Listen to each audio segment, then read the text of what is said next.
memiliki kewajiban atau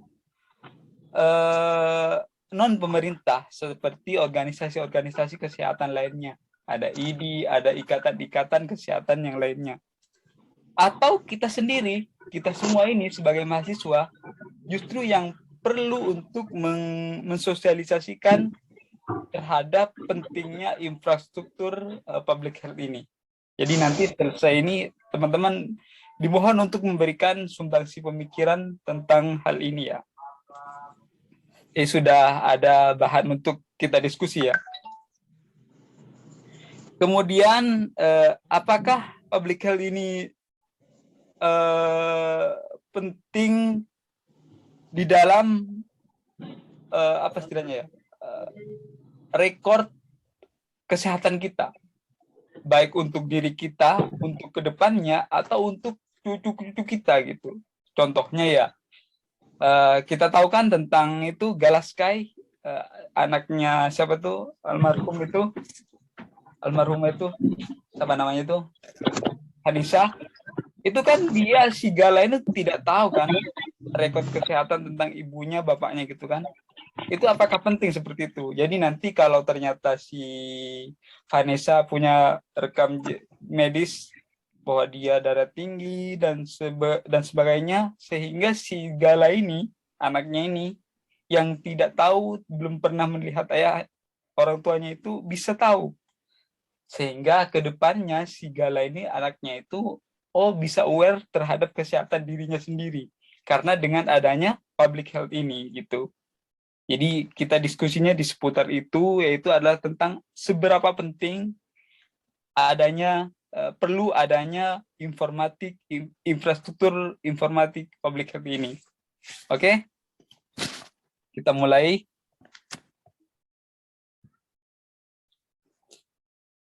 Jadi di dalam infrastruktur kesehatan masyarakat itu ada 3 elemen. Yang pertama itu adalah tentang organisasi. Organisasinya itu ada pemerintah dan ada non-pemerintah. Yang kedua itu adalah adanya sistem itu sendiri, itu teknologi informasi dan komunikasi. Ya, tentang teknologi ini kan tergantung kepada apa perangkat-perangkat yang dimiliki oleh masyarakat gitu. Jadi untuk menunjangnya itu masyarakat harus punya perangkat untuk bisa mengakses teknologi ini gitu. Kemudian yang ketiga itu adalah tenaga kesehatan. Tenaga kesehatan ini bisa mengacu kepada si dokter, orang yang memberikan rekor atau mendiagnosa suatu penyakit, ataupun si karyawan rumah sakitnya itu yang menginput terhadap rekam medis si yang bersangkutan ini gitu. Jadi 3 elemen ini harus sama-sama ada gitu. Jadi si organisasi yang dimaksud itu adalah orang yang memberikan regulasi gitu untuk policy terhadap adanya infrastruktur kesehatan. Kemudian yang kedua itu adalah media teknologinya gitu untuk dijadikan jembatan penghubung dari hasil diagnosa dan orang yang bersangkutan gitu. Kemudian yang ketiga itu adalah terhadap masyarakatnya itu sendiri, orangnya itu, humannya, orang yang bersangkutan yang dia diagnosa atau orang yang mendiagnosa gitu. Itu subjek dan predikatnya itu sama-sama punya peran sebagai orang di sini ya. Untuk sejarahnya sih ini di chapter 5 itu sudah ada ya, sudah ada panjang lebar dibahas tentang sejarahnya gitu. Ini dimulai pada Amerika, di mana pada saat itu mereka itu merasa penting untuk adanya teknologi ini. Lalu di diskusi ini kita adalah apakah infrastruktur itu sudah ada di Indonesia? Jadi selain kita tadi di awal saya sampaikan pentingnya, seberapa penting infrastruktur kesehatan ini dan siapa yang harus mensosialisasikan, maka di poin ini kita bertanya apakah di Indonesia sudah ada atau tidak ini infrastruktur ini. Kalau ada ya teman-teman sampaikan, kalau nggak ada silakan teman-teman mengajukan ide seperti apa untuk infrastruktur kesehatan ini. Infrastruktur ini tidak pada lingkup tentang pembiayaan ya, yang seperti saya tadi sampaikan di awal, tetapi lebih kepada bagaimana seseorang dan tim dokter mampu berkomunikasi tentang rekor kesehatan gitu. Itu ya. Jadi kita fokus di sana, infrastruktur kesehatan yang tentang diagnosa kesehatan seseorang gitu. Kemudian pertanyaan selanjutnya adalah apakah kalaupun ada ya di Indonesia sudah terintegrasi dengan baik gitu. Sehingga ini penting dipertanyakan, ini kaitannya dengan efisiensi. Efisiensi seperti apa yang dimaksud itu adalah efisiensi biaya. Seumpamanya saya sakit, kemudian pergi ke rumah sakit A. Saya didiagnosa seperti ini, penyakitnya adalah ABCD, umpamanya bla bla bla gitu. Kemudian saya merasa tidak puas dan masih merasa tidak enak gitu. Maksudnya masih merasa sakit. Lalu saya pergi ke rumah sakit B dan didiagnosa lagi, ternyata penyakitnya bla bla bla bla. Lah, ternyata antara rumah sakit A dan rumah sakit B hasil diagnosanya berbeda. Yang ini berdampak kepada tindakan medisnya. Yang A akan mengambil tindakan medis bla bla bla, yang di rumah sakit B juga akan mengambil tindakan medis bla bla bla bla gitu. Yang berbeda dengan rumah sakit A tadi. Nah, dua rumah sakit ini memerlukan biaya yang tidak murah gitu. Saya kemarin itu hanya rekam otak saya, maksudnya rekam tengkorak kepala saya, itu menghabiskan 2,5 juta. Itu hanya untuk mendapatkan laporan aja. Padahal saya tidak bisa baca, itu tidak bisa mengerti itu apa aja yang didiagnosa gitu. Itu aja udah saya anggap wah, apalagi sampai beberapa penyakit kata saya gitu. Jadi saya perlu berapa duit lagi yang harus keluar gitu. Jadi efisiensi waktu, biaya itu penting itu. Kalau terintegrasi dengan baik, maka rumah sakit B yang tadi, yang kedua ini, harusnya mereka membaca hasil rekod dari rumah sakit A. Sehingga mereka hanya cukup mengembangkan gitu. Jadi dari si A, dari rumah sakit A tadi, ternyata saya cuma menggigil, kemudian merasa pusing, kemudian saya kalau jalan kayaknya nggak seimbang gitu. Maka di B ternyata saya menyampaikan beda lagi, saya kalau makan itu di tenggorokan saya terasa ada yang mengganjal. Maka si rumah sakit B, si dokter di rumah sakit B ini tinggal, oh itu ternyata pengembangan dari atau lebih lanjut tentang penyakit ini gitu, namanya penyakitnya tertentu gitu. Jadi rumah sakit si B tinggal melanjutkan hasil diagnosa dari rumah sakit si A kalau terintegrasi dengan baik gitu. Jadi ini tuh diskusinya tentang apakah di Indonesia sudah ada, dan kalau sudah ada apakah terintegrasi dengan baik. Karena selama ini saya kalau ke rumah sakit ya saya keluar dari rumah sakit itu atau klinik itu hanya dapat tentang bill pembayaran sama resep obat untuk ditebus di apotek.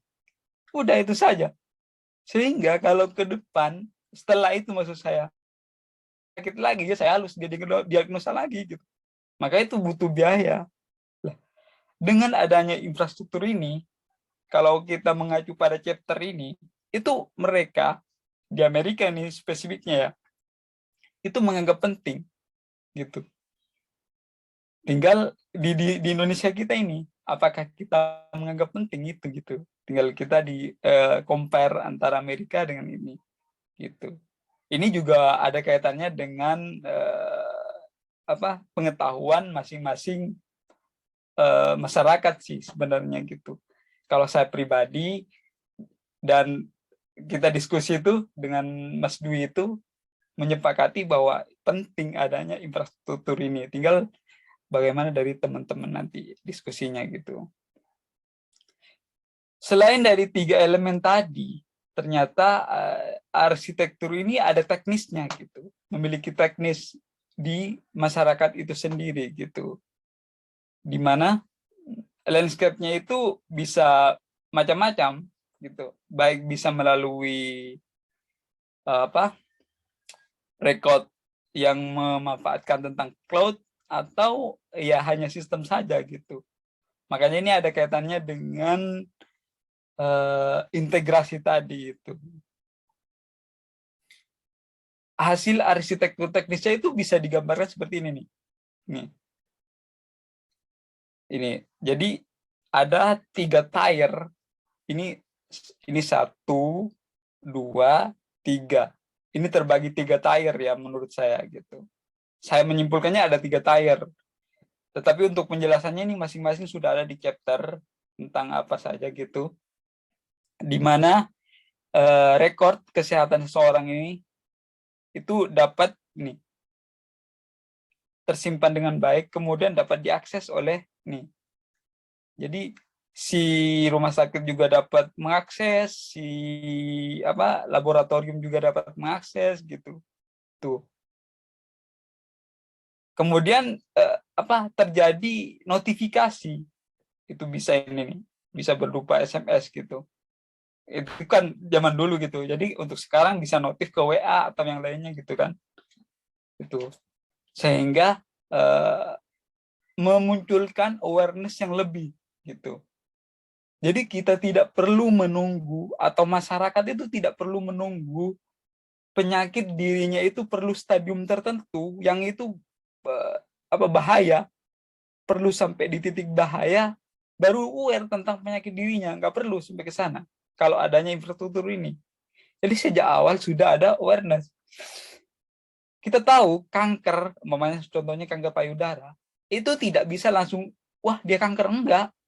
Itu kanker ini khususnya kanker payudara ya, itu ada benjolan dulu di payudaranya itu, merasa seperti ada barang keras di dalamnya gitu, artinya tidak lunak seperti itu gitu, ada barang keras gitu, yang itu butuh waktu sehingga pada level membahayakan gitu, stadium tertentu gitu lah. Kalau sejak awal dia sudah awareness dan didiagnosa dan sudah dapatkan notifnya gitu dirinya, maka dia udah dari awal akan prepare. Oh, saya akan ada biaya untuk operasi ini. Ini jadi apa istilahnya ya? Wawasan tentang kesehatan dirinya lebih luas dan lebih diperluas lagi gitu.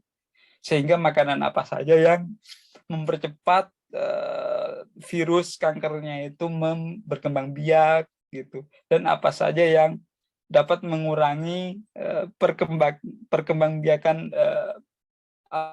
bakterinya itu gitu.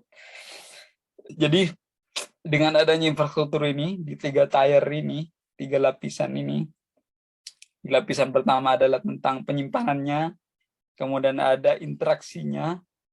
Ini saya anggap tentang interaksi, kemudian tersampaikan gitu di integrasinya ini gitu. Oke, selanjutnya bisa dilanjutkan oleh Mas Dwi. Ya. Dari saya terima kasih. Ya. Terima kasih Mas Wiswan. Mohon maaf Pak Lukman, saya nggak on cam karena jaringannya kurang bagus. Jadi selanjutnya saya akan melanjutkan presentasi. Lanjut. Ya. Melanjutkan presentasi mengenai bagaimana mengelola infrastruktur kesehatan masyarakat dan peran organisasi.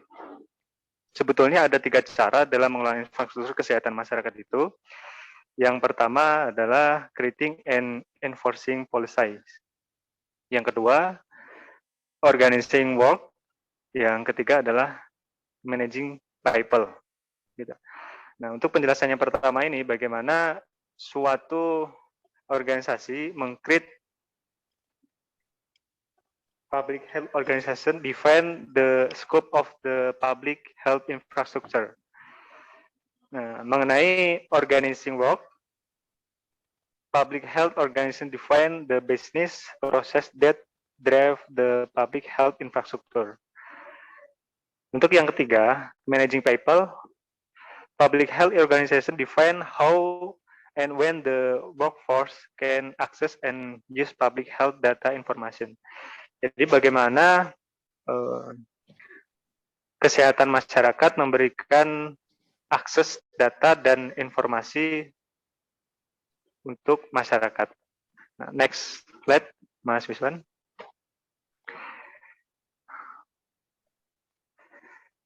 Institute of Medicine mendefinisikan 3 fungsi inti kesehatan masyarakat. Yang pertama, pengkajian dan pemantauan kesehatan masyarakat dan populasi berisiko mengidentifikasi masalah dan prioritas kesehatan. Yang kedua, pembentukan kebijakan publik untuk memecahkan masalah dan prioritas kesehatan lokal dan nasional yang teridentifikasi. 3, jaminan bahwa semua populasi memiliki akses ke perawatan yang tepat dan hemat biaya, termasuk layanan promosi kesehatan dan pencegahan penyakit, dan evaluasi efektivitas perawatan itu. Next. Infrastruktur kesehatan masyarakat membutuhkan tenaga kesehatan masyarakat yang terampil, TIK yang kuat, dan organisasi yang efektif. Dimensi infrastruktur kesehatan masyarakat ini kompleks dan berkembang. Satu hal yang jelas adalah infrastruktur kesehatan masyarakat akan berubah ketika reformasi kesehatan dilaksanakan dan sistem informasi tambahan diadopsi baik dalam kesehatan klinis maupun kesehatan masyarakat. Next. Ya. Baik, terima kasih Pak Lukman untuk presentasinya. Cukup, mari kita berdiskusi. Suaranya masih mute, Pak. Buku yang lainnya, chapter yang lain? Kita spesifik di tentang ini, Bapak. Ada 4 loh. Oh, berarti bukan kita bebas memilih, Pak. Harus 4-4-nya kita presentasikan. Iya, 4-4-nya. Ya, kan gitu. Oh, mohon maaf, Pak. Kelompok kita lebih memahaminya itu tentang pembahasan yang mau kita bahas, Pak. Enggak, harus semuanya, semua buku lama. Kan itu tiap pekan berubah-ubah dan ada 4 buku utama itu yang kita gunakan. Jadi mestinya 4-4-nya. Oh, jadi 4-4 chapter chapter itu kita Ya, untuk kedepannya bahas ya, Pak. Iya. Baik, Oh, iya, Pak. mohon maaf, Salah Pak. satu. Kita diskusi memperdalamnya tentang ini. Infrastruktur. Iya. Oke, silakan sekarang kita diskusikan saja. Ayo teman-teman. Silakan Kan yang sudah mau saya tadi udah soal kasih. public health ini.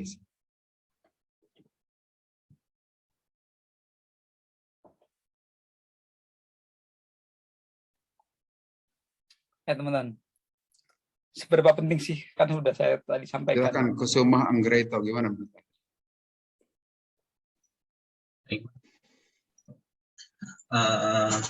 Mau nanya aja Pak kalau misalnya mengenai ini ke Mas Miswan sama Mas Giarto. Menurut Mas, untuk public health sendiri itu kan kebanyakan kalau di Indonesia ini kan diurusinnya sama negara ya, dalam bentuk BPJS dan lain-lain. Nah, menurut Mas Miswan atau Mas Giarto tuh apakah itu sudah cukup efektif itu untuk kita sebagai masyarakat Indonesia, atau dari pihak swasta atau pihak private juga menyediakan seperti itu, dan menurut Mas Miswan atau Mas Giarto itu lebih siap mana sih untuk di Indonesia ini? Mungkin kalau di negara-negara lain kayak Singapura atau apa, dia mungkin dari sisi negaranya sudah siap gitu. Tapi kan beda di Indo. Nah, menurut Mas bagaimana? Mungkin itu aja sih Mas saya tanya sama diskusi ini. Baik, terima kasih Mungkin saya menjawab terlebih dahulu ya, Mas Oke, Miswan. silakan. Nah, menurut saya sebetulnya di Indonesia ini sudah cukup efektif ya, terutama ada BPJS Kesehatan ini. Kita tahu memang BPJS Kesehatan ini banyak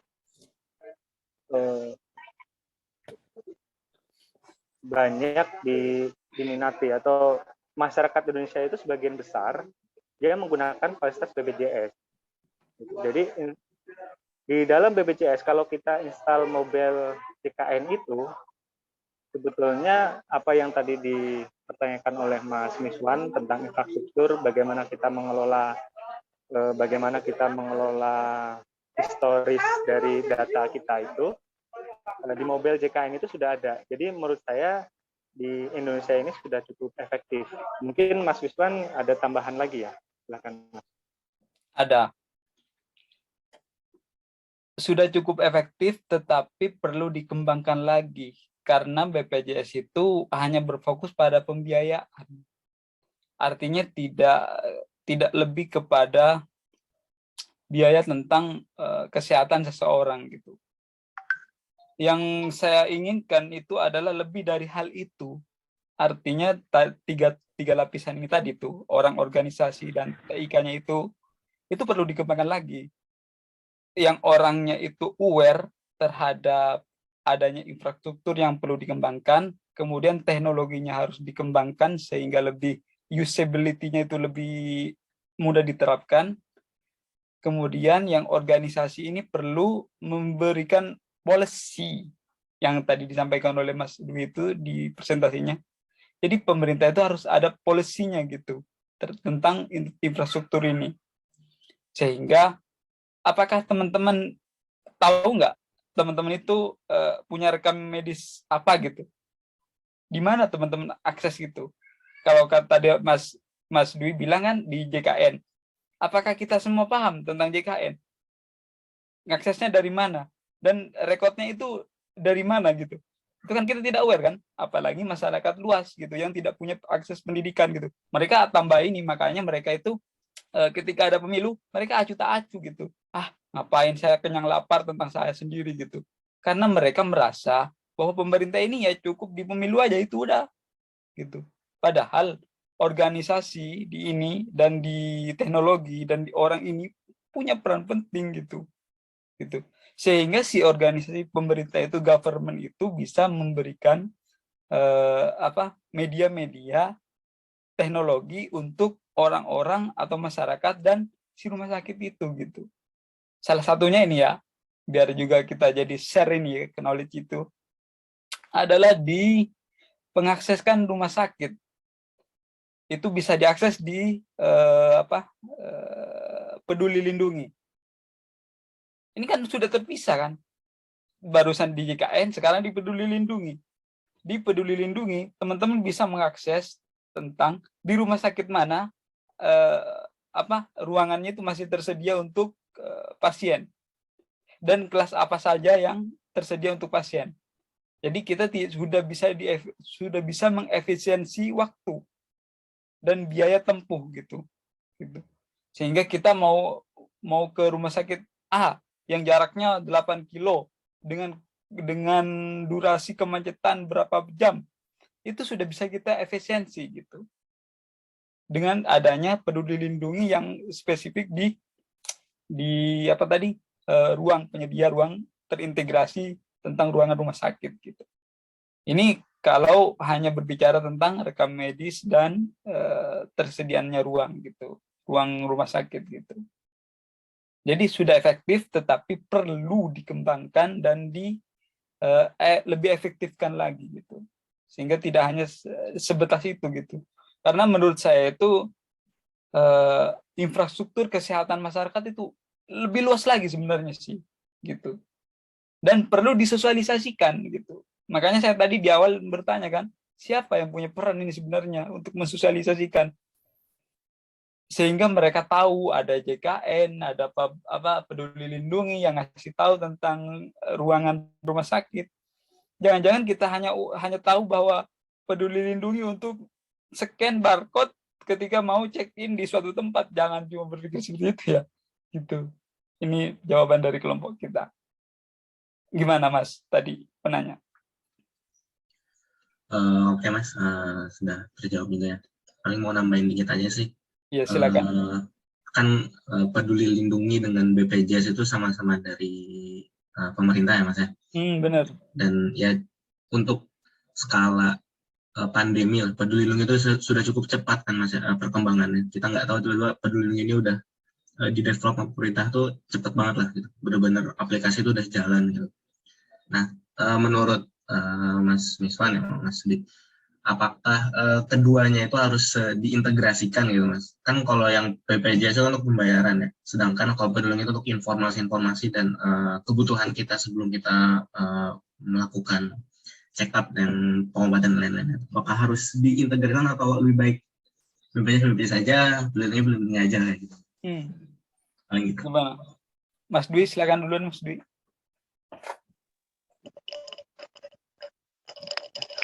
Baik, terima kasih pertanyaannya, Mas. Seharusnya data ini harus terintegrasi kalau menurut saya. Kenapa dengan data terintegrasi? Jadi kita mudah dapat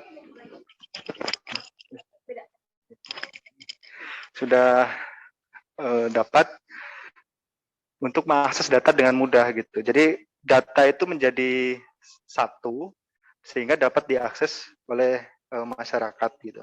Jadi menurut saya itu harusnya data digabungkan gitu. Mungkin Mas Miswan ada tambahannya? Ya, tambahan dari saya itu, jika memahami tentang integrasi adalah hanya dalam satu aplikasi, BPJS dalam satu aplikasi, maksudnya digabung gitu dengan JKN, dengan Peduli Lindungi, jika yang dipahami tentang integrasi hanya sebatas itu, benar, saya setuju dengan Mas Dwi tadi, penting. Sehingga kita tidak perlu install banyak aplikasi dalam device kita.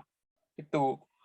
Jika yang dipahami adalah integrasi adalah antar rumah sakit saling berhubungan, artinya tadi yang saya sampaikan di awal, saya check up di rumah sakit A, ternyata didiagnosa bla bla bla. Saya ke rumah sakit B, ternyata didiagnosa penyakit bla bla bla. Yang ternyata penyakit di rumah sakit A dan B itu berbeda. Karena punya diagnosa masing-masing. Saya pengennya kan integrasinya adalah yang rumah sakit B mengembangkan dari hasil diagnosa rumah sakit A. Jika integrasi yang dimaksudkan seperti itu jauh lebih baik lagi gitu. Jadi jika hanya sebatas satu aplikasi bisa mengakses semua layanan sudah bagus. Tapi saya lebih mengharapkan adanya polisi tentang semua rumah sakit terintegrasi sehingga masyarakat itu lebih mudah gitu. Sudah lebih mudah hanya satu aplikasi, dia juga bisa mengakses hasil rekod medisnya itu dari masing-masing rumah sakit. Seperti itu sih. Oke, saya kira bagus itu. Salah satu isu yang termasuk hangat juga, termasuk dibahas di buku itu ya. Bagaimana mengintegrasikan elektronik medical record. Benar.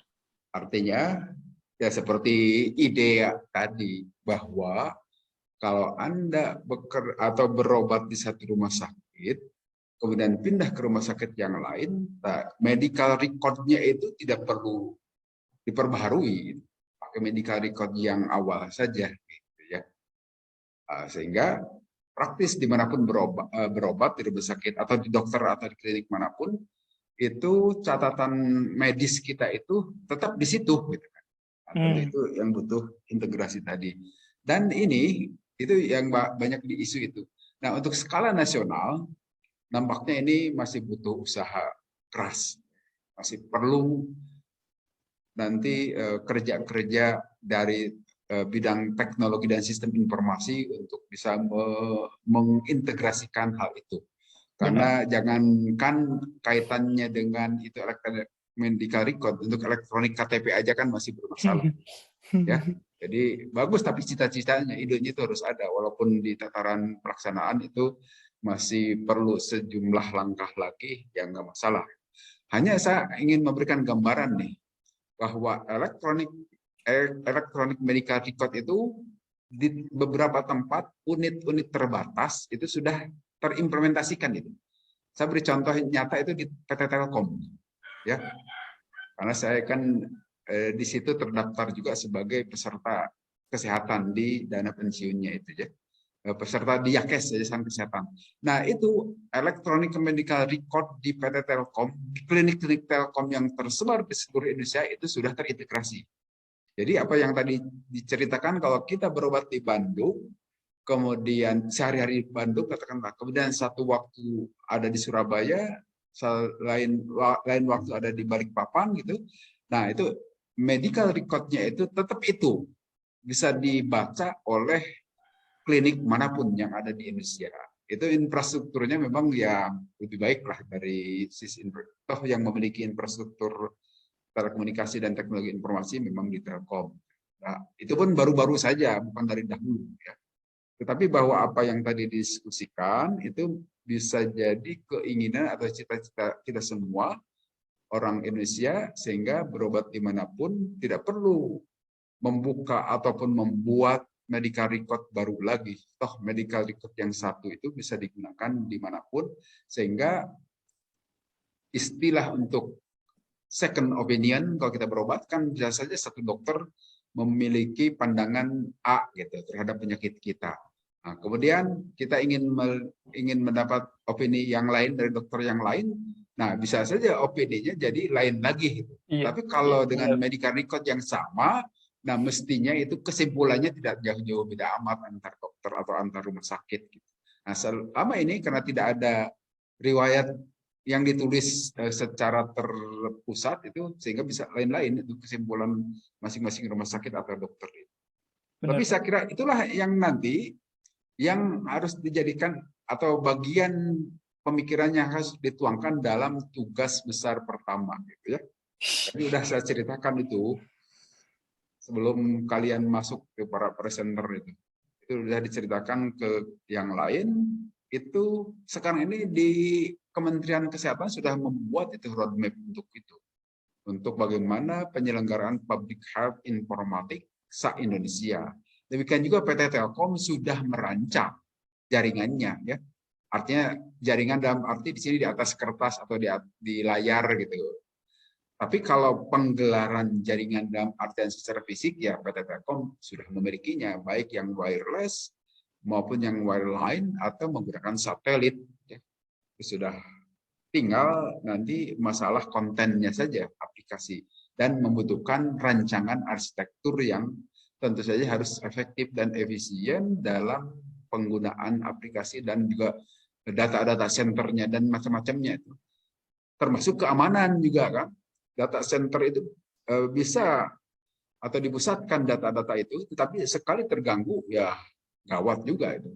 Kalau tidak disiapkan pengamanannya itu.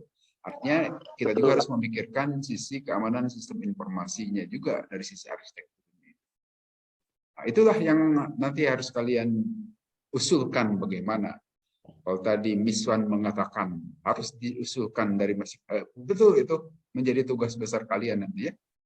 Masing-masing kelompok tentu harus punya usulan yang terbaik. Siapa tahu nanti ada yang mendengar terhadap rancangan kalian itu bisa dipakai. Seperti tadi saya cerita, apa yang dirancang oleh kementerian itu adalah masukan dari, boleh dikatakan ya dalam tanda petik, individu-individu juga. Nah, kalian juga kan bagian dari rakyat Indonesia, punya hak untuk memberikan masukan.